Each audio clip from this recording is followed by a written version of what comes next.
Hello friends, welcome to my channel. இன்னைக்கு இந்த வீடியோல நம்ம என்ன பார்க்க போறோம் அப்படினா ரொம்ப ஈஸியான ஒரு குழிப்பணியாரம் ரெசிபி தான் பார்க்க போறோம். இந்த குழிப்பணியாரத்துல நான் வாழைப்பழமும் முட்டையும் சேர்த்து பண்ணிருக்கேன். இந்த பணியாரத்தை இதே மெத்தட்ல நீங்க பண்ணும்போது டேஸ்ட் ரொம்ப நல்லா இருக்கும். ரொம்ப சாஃப்ட்டா இருக்கும். வாங்க இது எப்படி பண்றதுன்னு வீடியோல பார்க்கலாம்.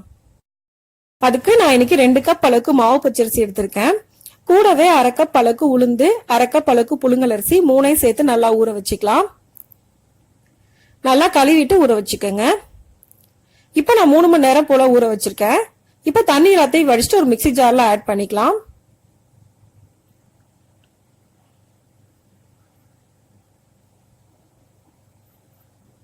குறைஞ்சது 2 மணி நேரம் ஊற வச்சுக்கோங்க.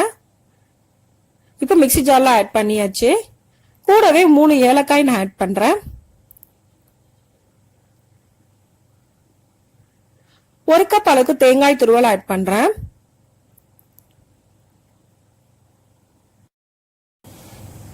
இப்ப இது கூட நான் கொஞ்சமா தண்ணி ஊத்துறேன்.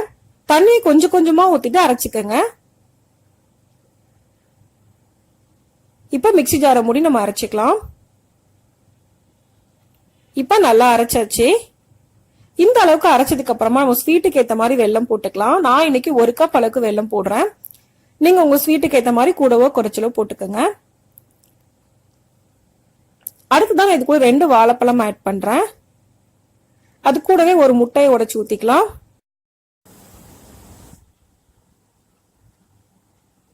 இப்ப இது நல்லா பீட் பண்ணிக்கலாம். வாழைப்பழமும் முட்டையும் நல்லா மிக்ஸ் ஆகணும். அந்த அளவுக்கு நல்லா பீட் பண்ணி எடுத்துக்கோங்க.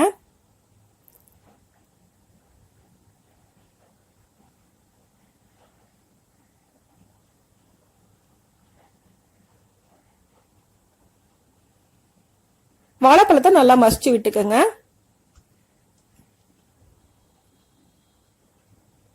இப்ப இது ரெண்டும் நல்லா மிக்ஸ் ஆயிடுச்சு. நம்ம அரைச்சு வச்சிருக்க அரிசி மாவு கூட ஆட் பண்ணிடலாம். இதையும் சேர்த்துட்டு நல்லா அரைச்சிக்கோங்க. இப்ப நல்லா அரைச்சாச்சு. நமக்கு மாவு ரெடி ஆயிடுச்சு. இது ஒரு பாத்திரத்துல டிரான்ஸ்ஃபர் பண்ணிக்கலாம்.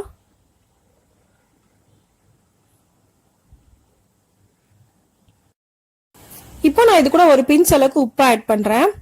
உங்களுக்கு வெள்ளத்திலேயே உப்பு அதிகமா இருந்துச்சு அப்படின்னா நீங்க உப்பு ஆட் பண்ண தேவையில்லை. நல்லா மிக்ஸ் பண்ணிக்கலாம்.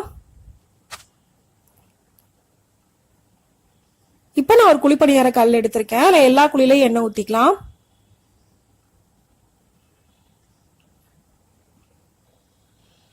எண்ணெய் ஊத்துறதுக்கு அப்புறமா ஒரு கரண்டி மாவா எடுத்து குழியில ஊத்திருங்க.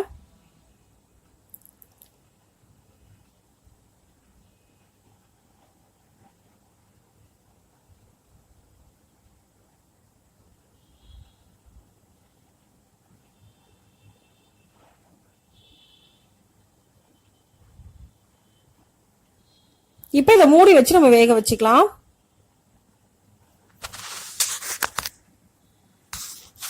இப்ப ஒரு சைடு வெந்துருச்சு. அடுத்த பக்கம் நான் திருப்பி போடுறேன். வெல்லம் போட்டிருக்கிறதுனால உங்களுக்கு சீக்கிரமா பிளாக் ஆயிரும். அதனால மீடியம் ஃபிளேம்லயோ சிம்லயோ வச்சு வேக வச்சுக்கோங்க.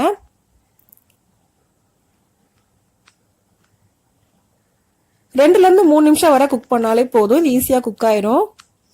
இப்ப இந்த பக்கமும் வெந்த அப்புறமா நம்ம இதை எடுத்துடலாம். நான் இந்த பக்கமும் கொஞ்சமா எண்ணெய் ஊத்திக்கிறேன்.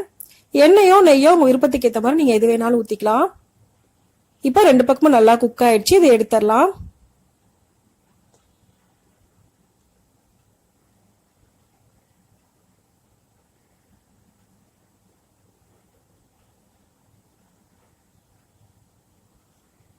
இதே மாதிரி நீங்க எல்லா மாவையும் ஊத்தி எடுத்துக்கங்க. இப்ப நமக்கு ரொம்ப ஈஸியான குழிப்பணியாரம் ரெடி ஆயிடுச்சு. இந்த குழிப்பணியாரம் நம்ம நார்மலா எப்பவும் செய்யற குழிப்பணியாரத்தை விட ரொம்ப சாஃப்டா இருக்கும். நம்ம வாழைப்பழமும் முட்டையும் ஆட் பண்ணிருக்கிறதுனால டேஸ்டும் ரொம்ப நல்லா இருக்கும். இதை செய்யறதும் ரொம்ப ஈஸி தான். எப்பவுமே ஒரே மாதிரி குழிப்பணியாரம் பண்ணாம கொஞ்சம் வித்தியாசமா இந்த குழிப்பணியாரத்தை இதே மெத்தட்ல நீங்களும் செஞ்சு பாருங்க. இந்த வீடியோ உங்களுக்கு பிடிச்சிருந்தா லைக் பண்ணுங்க, ஷேர் பண்ணுங்க, கமெண்ட் பண்ணுங்க. மறக்காம சேனலை சப்ஸ்கிரைப் பண்ணுங்க. தேங்க்ஸ் ஃபார் வாட்சிங்.